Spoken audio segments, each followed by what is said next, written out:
Mystical, City of God. Book 1. Chapter 2. How the Lord, in the state in which he had placed me, manifested to me the mysteries of the life of the Queen of Heaven. 12. It seemed to me proper to preface this history with an explanatory chapter, describing and explaining once for all, as far as is given me and as far as I can, the manner in which the Lord manifested to me these wonders. 13. Ever since I have had the use of reason, I was conscious of especially one blessing, which in my estimation is the greatest of all those bestowed upon me by God's liberality, namely, a great and penetrating fear, lest I should lose him. And this moved and urged me on to strive after the better and more secure way and to follow after it and implore it from the Lord day after day. He has wounded my flesh with the dart of fear of his judgments. Psalm 118, 120. And I live continually in the dreadful thought. Have I perhaps lost the friendship of the Most High, or am I still in his friendship? My bread day and night have been the tears, which this fear has drawn from my eyes. Psalm 91, 4. On account of this dread, since it is more necessary than ever that the friends of the Lord should practice their virtues in secret and without ostentation, I have in these latter times begun to send up earnest and heartfelt prayers and petitions to the Lord, asking also the intercession of the Queen and Virgin, that I may be guided and led along the secure paths hidden from the eyes of men. 14. In answer to these repeated prayers the Lord said, Do not fear, soul, nor afflict thyself, for I will give thee a state of mind and show thee a path of light and security, which only its author himself could know of or even conceive. Whatever is exterior and dangerous shall leave thee today, and thy treasure shall be altogether hidden. Take care of it on thy part and preserve it by a perfect life. I will direct thee toward a hidden path, unobstructed, unfailing, and pure. Walk thou in it. And presently I felt a change within me and a highly spiritualized state of mind. To my understanding was given a new light, which illuminated it and infused into it a knowledge of all things in God, and of his operations as they are in themselves and as they are known and seen by God, according to the measure of his communication. It is a knowledge of light, holy, sweet and pure, subtle, penetrating, sure and agile, causing love of good and hatred of evil. It is a breath of the power of God, and an emanation of a most subtle light, which acts as a mirror for my understanding. Thus the higher faculties and the interior perception of my soul began to expand in their activity. For the object, by means of the light which flashed from it, showed itself to be infinite, though the perception of it remained limited and the understanding finite. It is a vision as it were of the Lord seated on a throne of great majesty, where, always within mortal limitation, I perceive his attributes distinctly. A veil, which seems like purest crystal, intervenes, through which the wonderful attributes and perfections of God appear distinctly and clearly perceptible, yet this vision is not entire, immediate or intuitive, or entirely free from obstruction, but always comes through a medium, which is nothing else than this crystalline covering above mentioned. The perception of that which it covers is not painful to the understanding, but is marvelous, because the mind is aware that what is perceived is infinite, and that the one who perceives is finite. The mind reposes in the hope of once possessing that which it perceives, and of once seeing the veil removed and the medium done away with, as soon as the soul shall have been freed from the mortality of the body. 2 Corinthians 4, 6, 15. In this vision there are 3 different ways or degrees, according to the different methods, by which the divine will communicates it, and according to the dispositions of the human will. Sometimes he manifests himself more clearly, at other times less. At times some mysteries are revealed to the exclusion of others of great importance. This difference is usually in accordance with the dispositions of the soul, for if the soul does not preserve itself in peace, or if it is guilty of some fault, no matter how small, it will not experience this vision in its fullness. In the one I have described, the Lord is perceived so plainly and so securely, that there is not the least room for doubt. However, the conviction of the real presence of God in the vision always precedes and impresses itself upon the mind, before one understands fully that which His Majesty speaks. And this knowledge produces a pleasing constraint, powerfully and efficaciously urging the soul onward, to love, serve, and obey the Most High. In this vision great truths are made clear. How estimable virtue is, and what a valuable treasure is its exercise and preservation. The beauty and security of virtue is exhibited and a powerful impulse given toward the good, while a hatred and disgust toward evil and all disorderly inclinations fills the soul, very often entirely subduing them. As long as the soul enjoys this vision and does not lose it, it will never be conquered. Wisdom 7:30. Because it gives life, security, fervor and joy. Strongly and lovingly it calls and urges the soul onward, gives it lightness and alertness, and establishes the superior part of the being firmly above the inferior. Even the body becomes agile and spiritualized during such times, freeing itself from its grossness and weight. 16. And, beginning to perceive and feel these delightful sensations, the soul lovingly calls out to the Most High, "Try me post." Canticles 1:3. Let us run together, for united to its beloved, it does not any more feel the doings of this earthly life. Seeking to fly after the odor of the ointments of its beloved, it begins to live more where it loves, than where it lives. Having already left behind its slower nature, it turns back only for the purpose of reforming it and curtailing its animal appetites of the passions. If at any time they seek to rise in rebellion, the soul will subdue them with alacrity, for already, not I live, but Christ liveth in me. Galatians 2:20. 17. To a certain extent, in all these holy operations and aspirations, is felt the assistance of the Spirit of Christ, who is the God and the life of the soul. John 5:11. And who is known as such by the fervor, by the enlightenment, by the holy desires, by the light, and by the facility of action inspired by Him. These are such, that only God can be the author of them. One feels the uninterrupted activity of love which it causes, and of intimate conversation with God, living and continuous, which rivets the attention of the mind to the things of God and withdraws it from earthly things. Christ manifests Himself as living within the soul, exerting His power and dispersing the darkness by His light. This may be properly designated as standing in the entrance of the house of the Lord, for there, the soul beholds the splendor, emanating from the beacon light of the Lamb of God. Apocalypse 21:23. 18. I do not say that this is the whole light, but it is part of it, and it consists in a knowledge superior to the capabilities and faculties of a creature. In furtherance of this vision the Most High animates the intellect by a certain subtlety and light, thus adapting it for the exalted knowledge. Moreover, the knowledge thus given is accompanied by the certainty which is peculiar to faith, as experienced in regard to the more common truths of revelation. Faith accompanies the vision, and the Omnipotent gives to the soul power to appreciate the value of the knowledge and the light, which He infuses. Its light is inextinguishable. Wisdom 7:10. And all good things, and a nobility of great price come to me with it. This light goes before me, directing my ways. Wisdom 8:16. And I took possession of it unerringly, and I desired to communicate it without envy, nor have I concealed its excellence. It is a participation of the divinity, and its presence is a great delight and joy. It teaches great things freely, and it disciplines the heart. With irresistible force it banishes and expels the deceitful things of this world, wherein, solely by looking upon them in this light, the spirit finds immeasurable bitterness. By it the soul leaves behind the perishable things, and flies to the sacred refuge of eternal truths. It enters into the cellar of fermented wine. Canticles 2:4.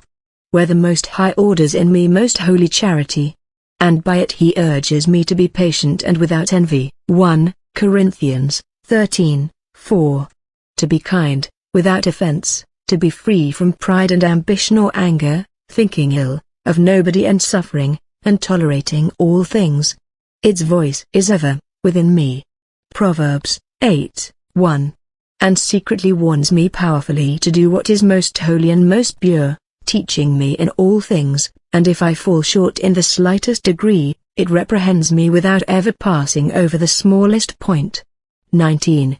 This is the light, which at one and at the same time enlightens, raises to fervor, teaches and reprehends, chastens and enlivens, calls and deters, warns and compels, makes clear the distinction between good and evil, discloses the hidden and the profound, the length and the breadth. Ephesians 3:18. Which reveals to me the world, its state, its inclinations, its deceits and the lies and fallacies of its lovers and clients. Above all, it teaches me to despise the world, to tread it underfoot and to raise myself to the highest Lord and Governor of the universe. And in His Majesty I see and learn the ordering of all things. Wisdom 7:17. The power of the elements, the beginning, the middle and the end of time, its changes and variations, the onward course of the years, the harmony of all creatures and their innate qualities, all the secrets of men, their acts and their thoughts, how far they stray from the Lord, the dangers in which they live and the errors of their ways, the states and governments, their curtailed existence and their great instability, their beginning and their end, the true and the false principles which guide them. All this is learned and seen distinctly in God, through this light, even as far as pertains to the separate individuals and circumstances. But as soon as the soul descends to a lower condition and a more ordinary state, wherein it must make use only of the substance or acquired habit of this enlightenment and cannot enjoy its full splendor, this exalted knowledge of persons, of conditions, and of the secret thoughts before described is more circumscribed and limited. In this lower state I perceive only so much as is necessary to avoid danger and fly from sin, and to feel true compassion with other persons, though at the same time I am not permitted to speak clearly with anyone about that which is revealed to me of their evil state. I could not do it if I tried, for it seems as if I am made dumb, except at times, when the author of this light gives me permission and commands me to admonish one of my neighbors. But even on such occasions I must not disclose the nature of my cognition, but I am constrained to speak to the heart, using plain arguments, simple, ordinary and charitable persuasion in God. At the same time I am urged to pray for their necessities, which for that object become known to me. 20. Although all these things were revealed to me with the greatest clearness, yet never has the Lord shown me the final ruin of any soul, which has damned itself. This knowledge is withheld from me by the providence of God, because He is so just, that He does not deem it befitting to reveal the damnation of a soul except for some great purpose, and if I were to come to the knowledge of such a great ruin, I think I should die of sorrow. This would doubtlessly be the effect of such a revelation, so great is the grief caused by the sight of a soul forever separated from God. I have besought Him not to show me anyone who will damn himself. I would not refuse, at the cost of my life, to liberate anyone who is in sin, nor would I object even to see the present state of such soul, but may I never see one, who is beyond redemption. 21. This light is given me, not that I may reveal my secrets in particular, but that I may make use of it with prudence and wisdom. Though it continues to be only accidental, it remains with me in the same way as some substance that vivifies and comes from God Himself, and in the manner of a habit, to ensure the good government of my lower appetites and feelings. Moreover, in the superior part of my soul, I enjoy a vision and habitation of peace, and I understand the mysteries and sacraments of the life of the Queen of Heaven and of other mysteries of faith, which were thus continually made manifest and present to me in this never-failing light. And if at any time I descend, creature-like, to attend to human affairs, the Lord presently calls me with a sweet yet rigorous severity and again draws my attention to His words and teachings and to the conscious meditation of these sacraments, graces and virtues, and to the exterior and interior works of the Virgin Mother, as I will explain farther on. 22. Thus, when in the state of enlightenment, aforesaid, I see also and recognize the same Queen and Lady as she speaks with me, also the holy angels, their nature and excellence.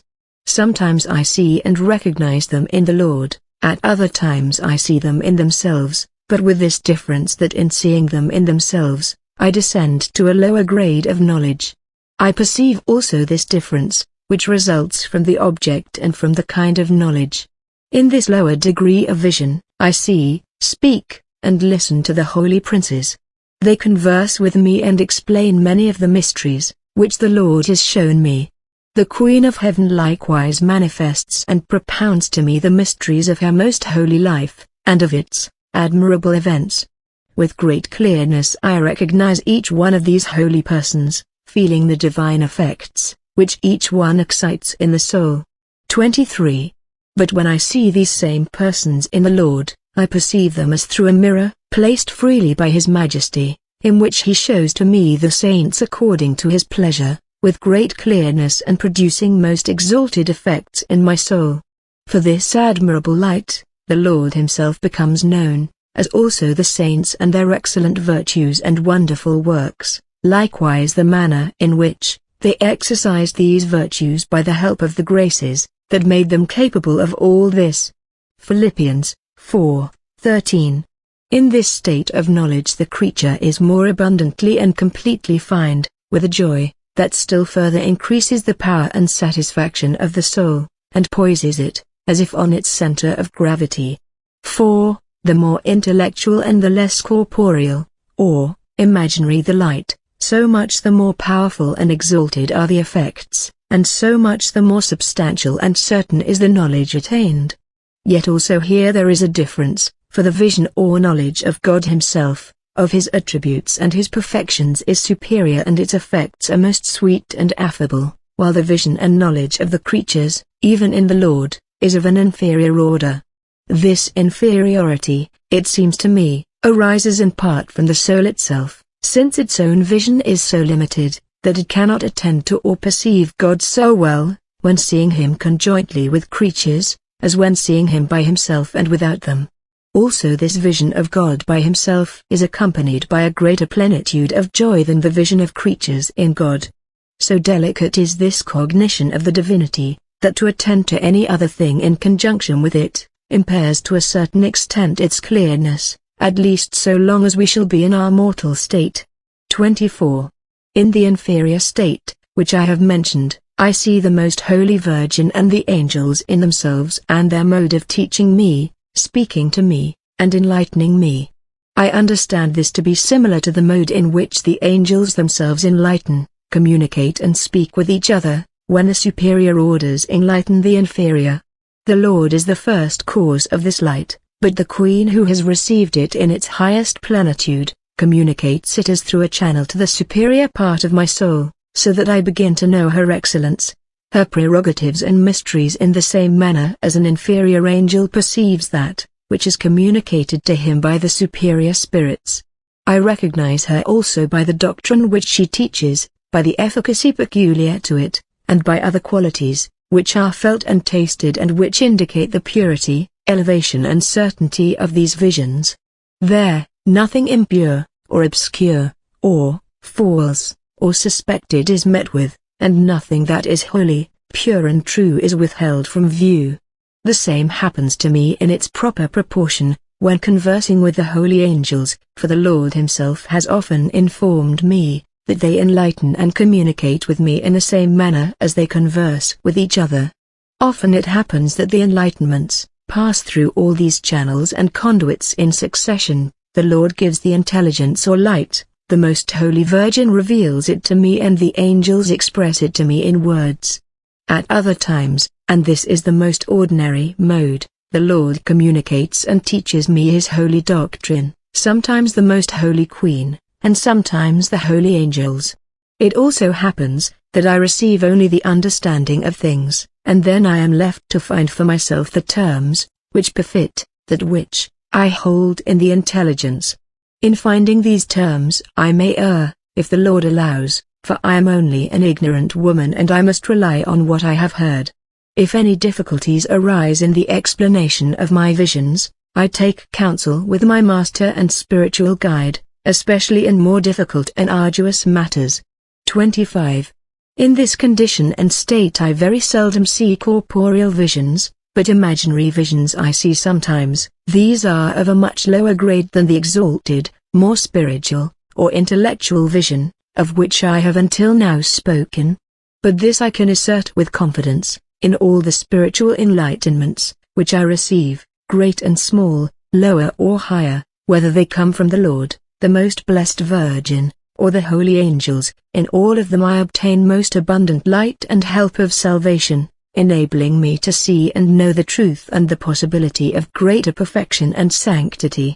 I feel within me a divine force, which compels me to seek the greater purity of my soul, and advancement in the grace of the Lord, which makes me ready to die for it and to act in all things according to greater perfection. With the help of the different grades and kinds of intelligence already described, I learn to know all the mysteries of the life of the Queen of Heaven to the great advancement and rejoicing of my spirit. For this I thank the Almighty, with my whole heart and mind. I magnify Him, I adore and praise Him as the all-powerful and holy God, strong and admirable, worthy of honor, magnificence, glory, and reverence through all the ages. Amen.